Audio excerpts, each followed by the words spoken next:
Hey guys, what is up and welcome back to the channel. Check this out. Final Fantasy 15 Pocket Edition is now booting and in a semi-playable state on Yuzu Emulator only one day after it was released on the Nintendo Switch platform itself.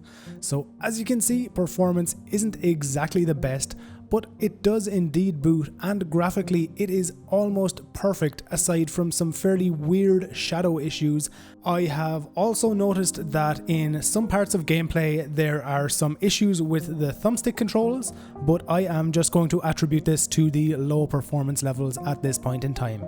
So here we are in the title menu of Final Fantasy 15 Pocket Edition HD for the Nintendo Switch on Yuzu Emulator. So I'm just going to select my load game and I'm going to load into chapter 1, and we're going to take a look at exactly what some gameplay in this title is like on this emulator right now.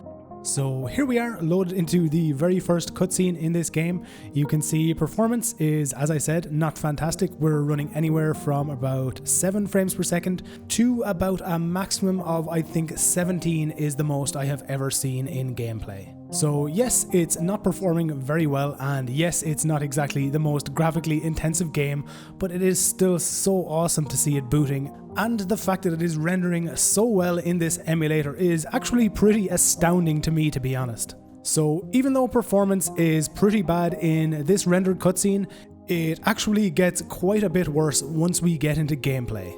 You can see that while everything is still very well rendered, performance wise we are only running at anywhere between around 2, 3 and maximum I have seen in actual live gameplay is around 7 frames per second.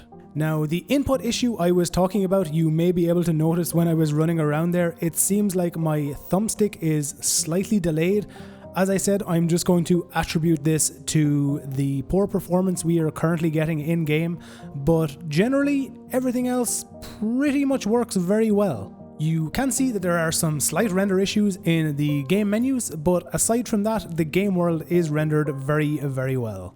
In relation to combat, it does work, but as you have previously seen, performance is basically so bad that the game is nigh on unplayable, at least at this point in time.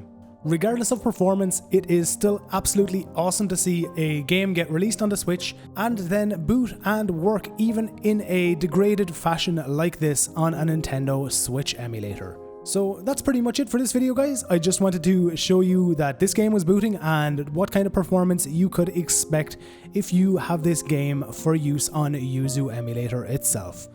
As always, guys, cheers for checking out this video. Remember to like it if you liked it, dislike it if you didn't, and as always, subscribe to the channel if you want to see all future videos from me.